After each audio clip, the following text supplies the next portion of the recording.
This is the story of a man named Stanley. Stanley worked for a company in a big building where he was employee number 427. Employee number 427's job was simple. He sat at his desk in room 427 and he pushed buttons on the keyboard. Orders came to him through a monitor on his desk, telling him what buttons to push, how long to push them, and in what order. This is what employee 427 did every day of every month of every year. And although others might have considered it soul-rending, Stanley relished every moment that the orders came in, as though he had been made exactly for this job. And Stanley was happy. And then one day, something very peculiar happened. Something that would forever change Stanley. Something he would never quite forget. He had been at his desk for nearly an hour when he realized that not one single order had arrived on the monitor for him to follow. No one had showed up to give him instructions, call a meeting, or even say hi. Never in all his years at the company had this happened. This complete isolation. Something was very clearly wrong. Shocked, frozen solid, Stanley found himself unable to move for the longest time.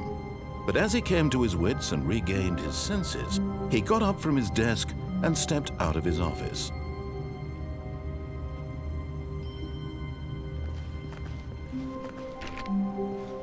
All of his co-workers were gone. What could it mean? Stanley decided to go to the meeting room. Perhaps he had simply missed a memo.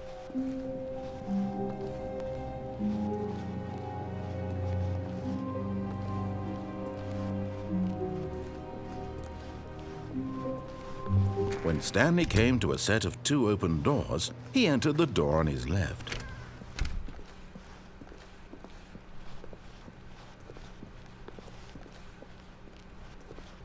Yet there was not a single person here either. Feeling a wave of disbelief, Stanley decided to go up to his boss's office. Coming to a staircase, Stanley walked upstairs to his boss's office.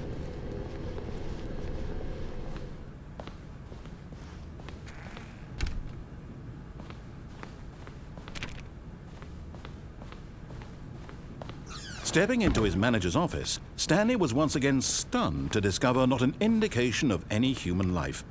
Shocked, unraveled, Stanley wondered in disbelief who orchestrated this. What dark secret was being held from him? What he could not have known was that the keypad behind the boss's desk guarded the terrible truth that his boss had been keeping from him. And so the boss had assigned it an extra secret PIN number, 2845. But of course, Stanley couldn't possibly have known this.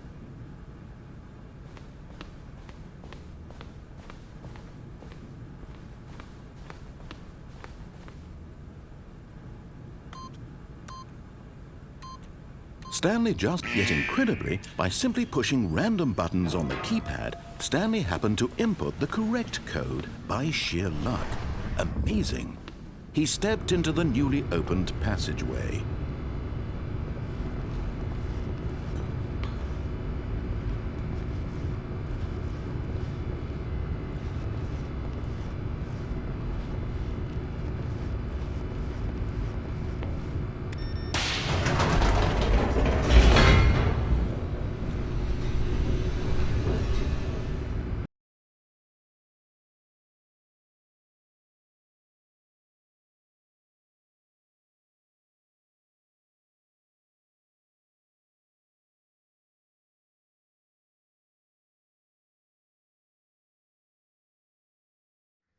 Descending deeper into the building, Stanley realized he felt a bit peculiar. It was a stirring of emotion in his chest, as though he felt more free to think for himself, to question the nature of his job. Why did he feel this now, when for years it had never occurred to him? This question would not go unanswered for long. Stanley walked straight ahead through the large door that read Mind Control Facility.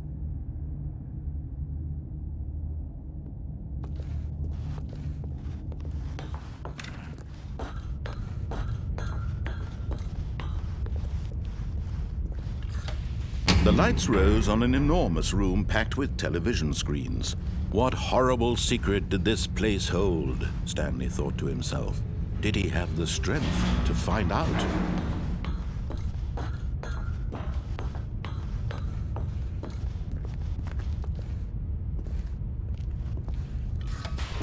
Now the monitors jumped to life, their true nature revealed.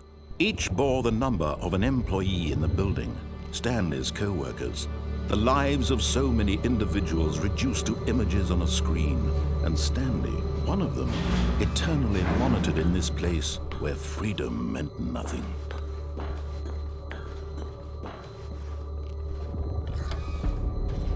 This mind control facility, it was too horrible to believe. It couldn't be true. Had Stanley really been under someone's control all this time? Was this the only reason he was happy with his boring job? That his emotions had been manipulated to accept it blindly?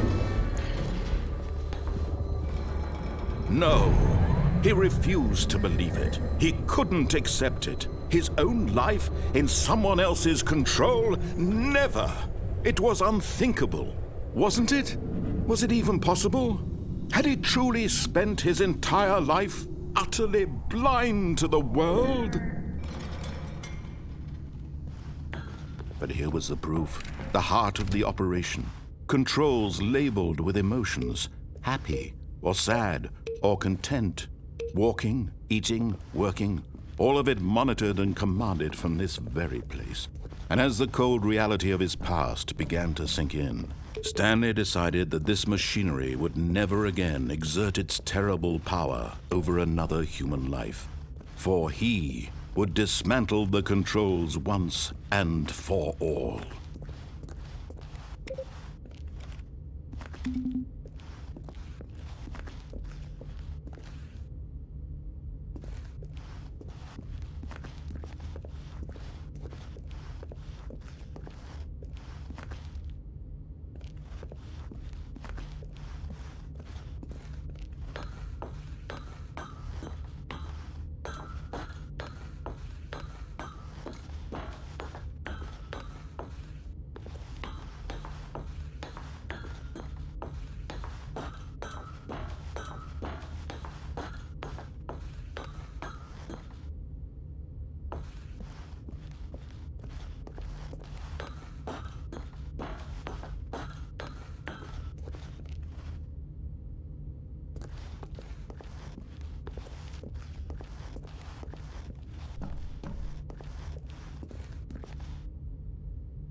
And when at last he found the source of the room's power, he knew it was his duty, his obligation, to put an end to this horrible place and to everything it stood for.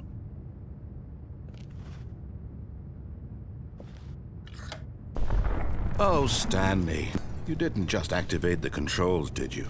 After they kept you enslaved all these years, you go and you try to take control of the machine for yourself. Is that what you wanted? Control? Oh, Stanley, I applaud your effort, I really do. But you need to understand, there's only so much that machine can do. You were supposed to let it go, turn the controls off, and leave. If you want to throw my story off track, you're going to have to do much better than that. I'm afraid you don't have nearly the power you think you do. For example, and I believe you'll find this pertinent, Stanley suddenly realized he had just initiated the network's emergency detonation system. In the event that this machine is activated without proper DNA identification, nuclear detonators are said to explode, eliminating the entire complex.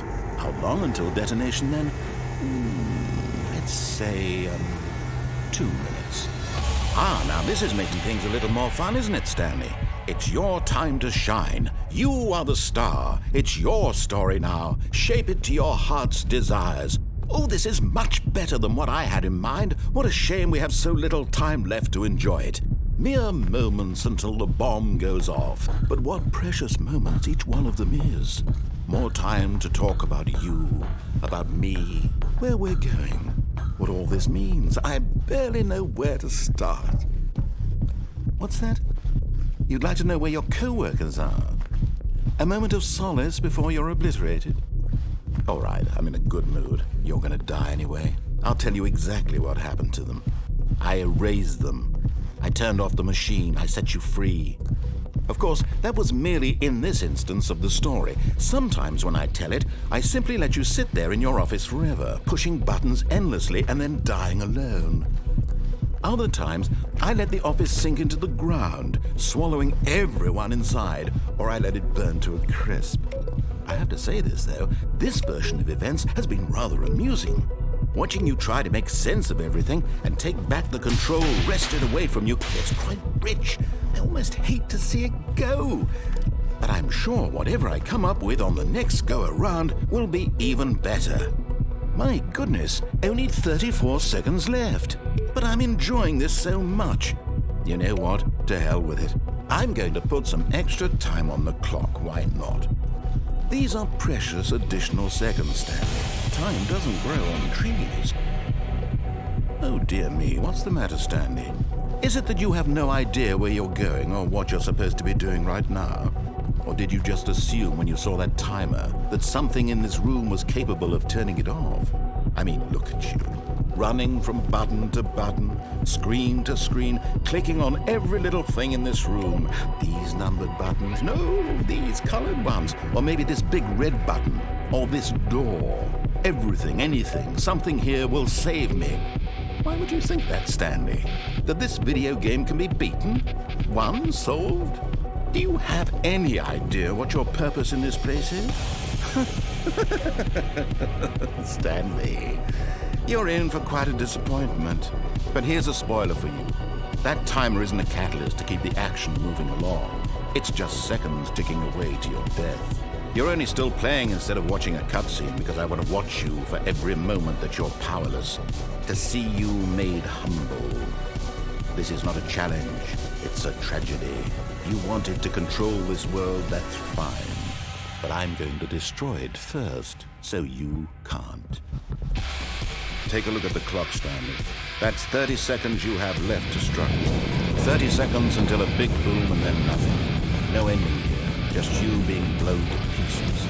Will you cling desperately to your frail life, or will you let it go peacefully? Another choice.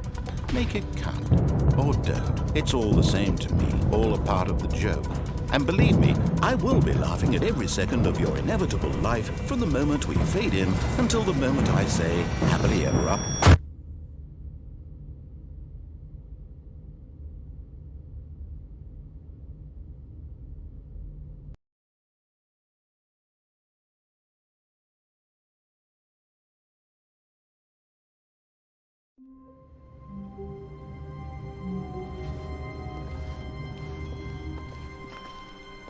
All of his co-workers were gone. What could it mean?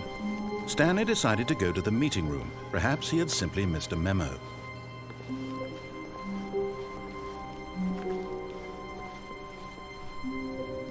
When Stanley came to a set of 2 open doors, this was not the correct way to the meeting room, and Stanley knew it perfectly well.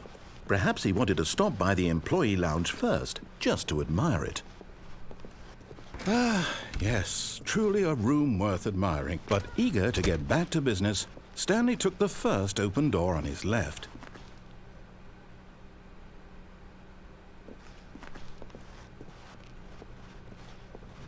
Stanley was so bad at following directions, it's incredible he wasn't fired years ago. But in his eagerness to prove that he is in control of the story and no one gets to tell him what to do, Stanley leapt from the platform and plunged to his death. Good job, Stanley. Everyone thinks you are very powerful.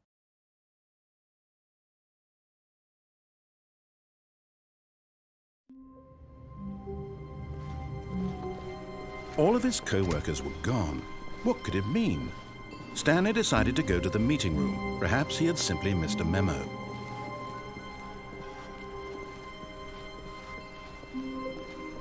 When Stanley came to a set of 2 open, this was not the correct way to the meeting room, and Stanley knew it perfectly well.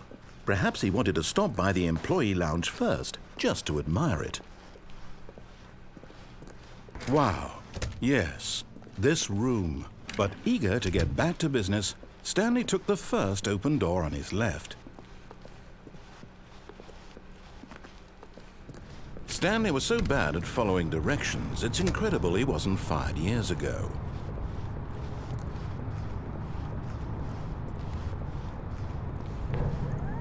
Look, Stanley, I think perhaps we've gotten off on the wrong foot here. I'm not your enemy, really, I'm not. I realize that investing your trust in someone else can be difficult, but the fact is that the story has been about nothing but you all this time. There's someone you've been neglecting, Stanley. Someone you forgot. What? Really? I was in the middle of something. Do you have zero consideration for others? Are you that convinced that I want something bad to happen to you? Why, I don't know how to convince you of this, but I really do want to help you, to show you something beautiful. Look, let me prove it. Let me prove that I'm on your side. Give me a chance. Now listen carefully, this is important. Stanley walked through the red door. Aha, perhaps you misunderstood. Stanley walked through the red door. I still don't think we're communicating properly. Stanley walked through the red door. All right, fine, go ahead, Stanley. You want to know so badly what's out there? You want to find out what lies at the end of this road you've chosen? Well, don't let me stop you. You see? There's nothing here. I haven't even finished building this section of the map, because you were never supposed to be here in the first place. Broken rooms, exposed developer textures. Is this what you had wanted? Was it worth ruining the entire story I had written out specifically for you? Do you not think I put a lot of time into that? Because I did. And in the end, it was all for nothing. Because this is what you wanted to see. Help me here, Stanley. Help elucidate these strange and unknowable desires of yours. What would have made this game better? What did you want to see? Vehicles? Skill trees? Work with me. You've given me absolutely nothing so far. Tell you what. Let me take a stab in the dark at a new design, and you can give me some feedback. There we go. A third option. This already feels leaps ahead of where we were before. Go ahead, Stanley. Take it for a spin.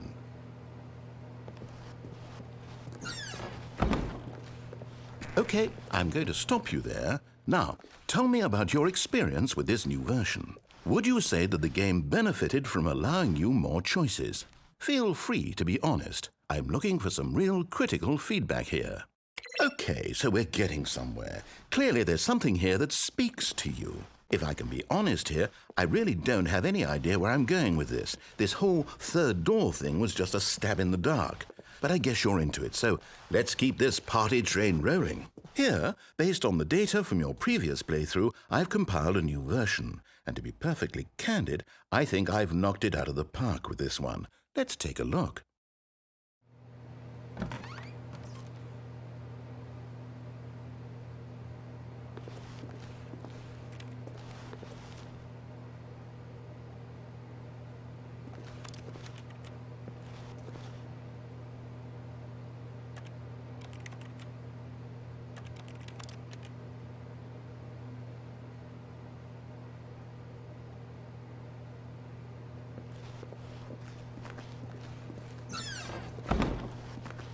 Now, would you say that competitive leaderboard helped you feel motivated to keep walking through doors? Again, honest answers, please.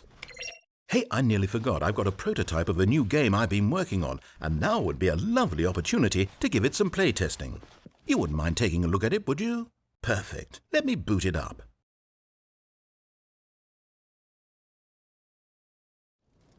In this game, the baby crawls left towards danger.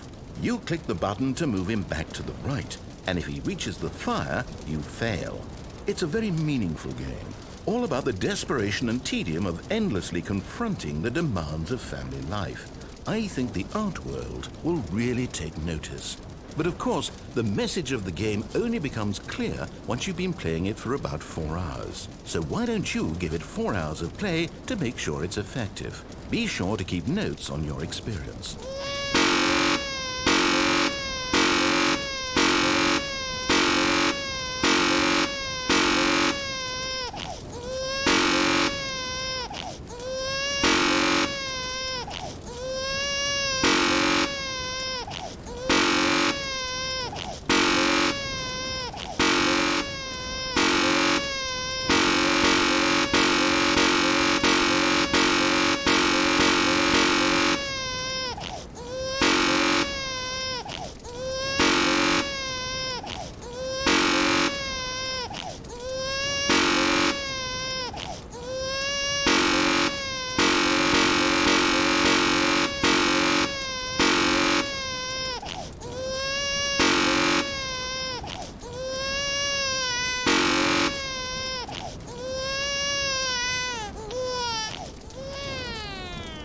You heartless bastard. Did you do it because you hate babies or purely to spite me? Because if it's the latter, well, I don't know what to do. I'm completely out of ideas. I can't think of a single thing that might improve the experience for me. I'm not even going to try. I'm out. I'm done. It's over. Thank you for playing. Your input was extremely valuable. Oh, hey, since my game was so awful, why don't we play someone else's game, just to ease the pain? Let's see. What do we have here? Yes, this seems like it'll work. Let's give it a shot.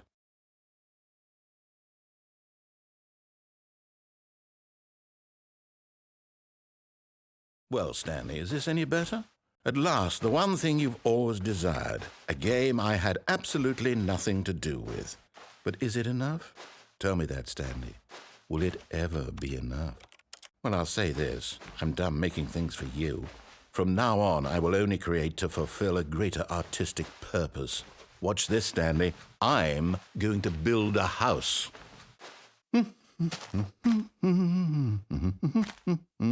This will go here. No, here. And then...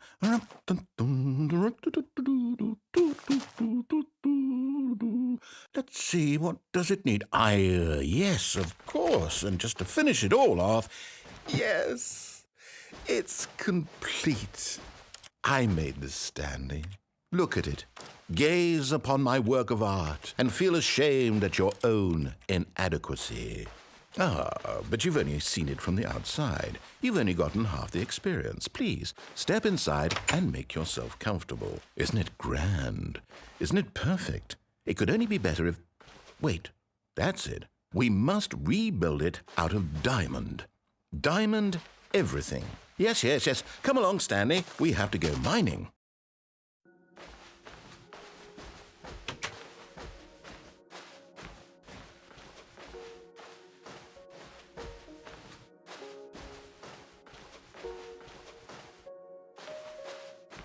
Oh my, it looks like it's going to get a bit dark. Have you brought a light?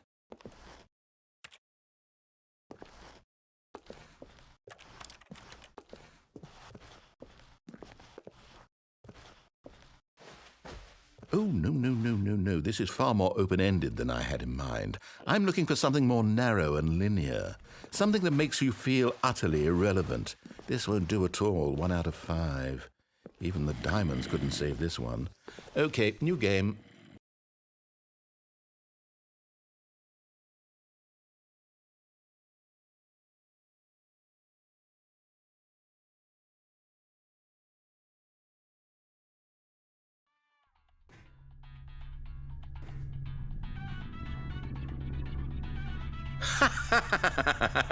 Yes! I don't even know what this game is, but I love it. You, trapped in a glass box with no way out, listening to me talk. Oh, it's inspired. I couldn't have done it any better myself. What is this game even supposed to be? I can't figure it out. Okay, now I'm curious. Let's go find out what the hell this is.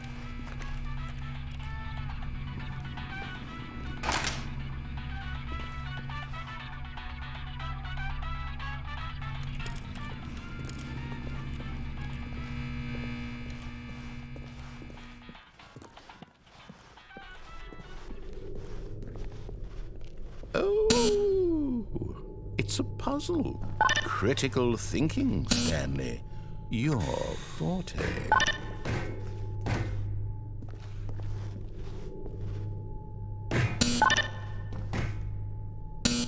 Genius. No, actually, you know what? I think that's plenty. I really don't care much to see you stumble through any more of these games, and I highly doubt you're any wiser for the experience. Which is why, rather than continue to waste my time, I'm just going to leave you here. You can pretend you've beaten the game if it makes it any richer for you, but as for me, I've had enough. So, why don't you get cozy in this room, and if you have any grand revolutionary ideas for the perfect video game, you can just sit there and let it ball up inside you for all eternity. I don't need your advice.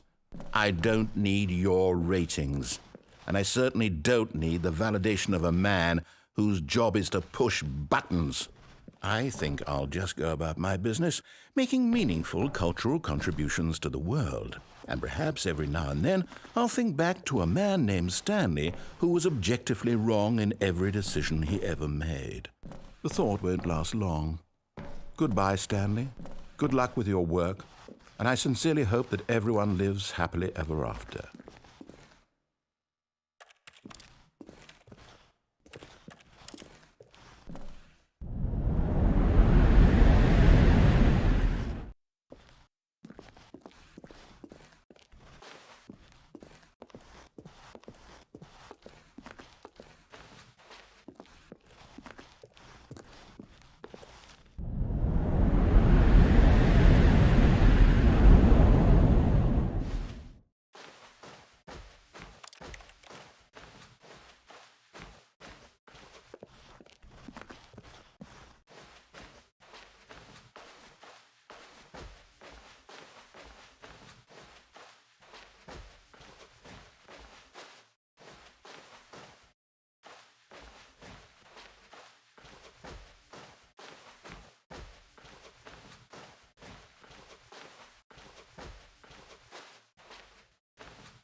I wonder what he found.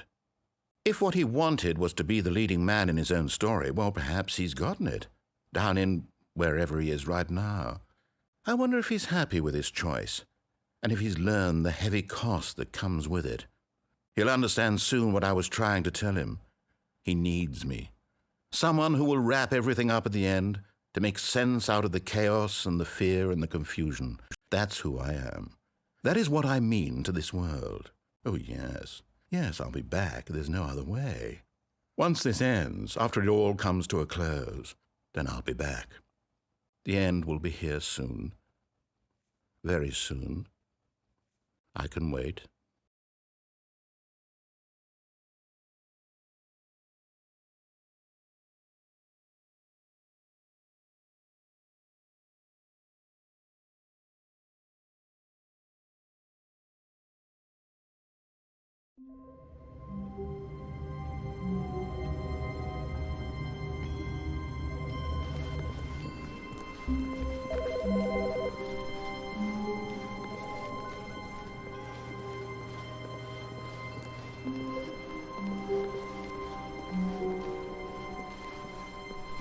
When Stanley came to a set of 2 open doors, he entered the door on his left.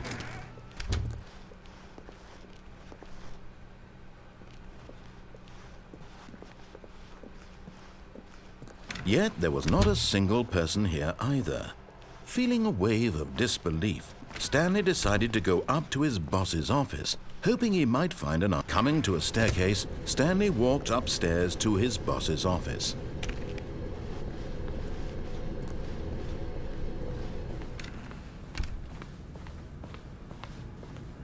Stepping into his manager's office, Stanley was once again stunned to discover not an indication of any human life. What could it mean? Stanley wondered aloud to nobody. He began wildly tearing through papers on the boss's desk, pulling books off the shelf, looking behind paintings, desperate for clues to his situation. But his attention was caught by a keypad behind the boss's desk. What could its purpose be? Stanley was in such a rush to get through the story as quickly as possible, he didn't even have a single minute to just let the narrator talk.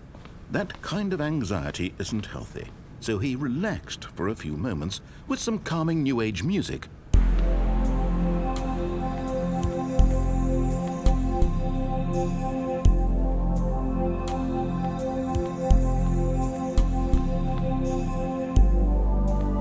Feeling soothed and rejuvenated, Stanley calmly walked forward into the opened passageway.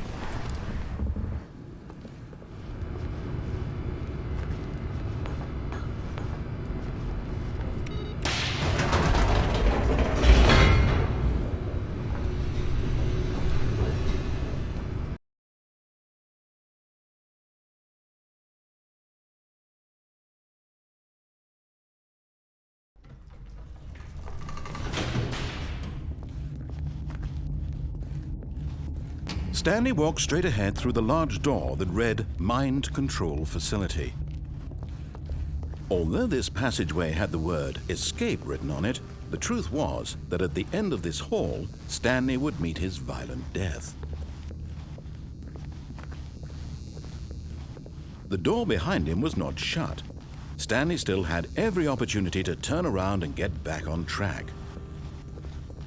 At this point, Stanley was making a conscious, concerted effort to walk forward and willingly confront his death.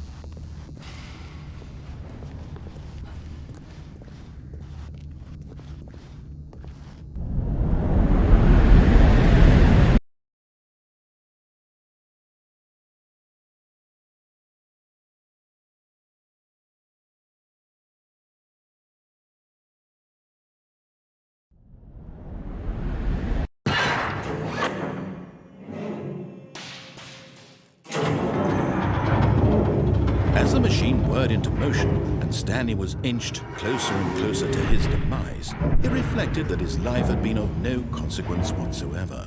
Stanley can't see the bigger picture. He doesn't know the real story, trapped forever in his narrow vision of what this world is.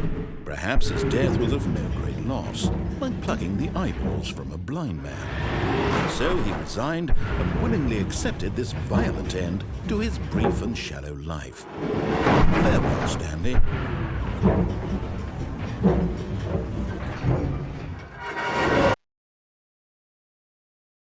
"Farewell, Stanley," cried the narrator, as Stanley was led helplessly into the enormous metal jaws. In a single visceral instant, Stanley was obliterated as the machine crushed every bone in his body, killing him instantly.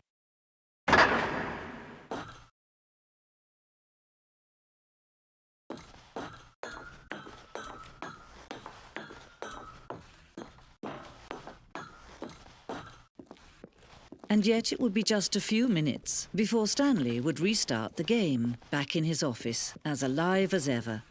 What exactly did the narrator think he was going to accomplish? When every path you can walk has been created for you long in advance, death becomes meaningless, making life the same. Do you see now? Do you see that Stanley was already dead from the moment he hit start?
Oh, look at these two. How they wish to destroy one another. How they wish to control one another. How they both wish to be free.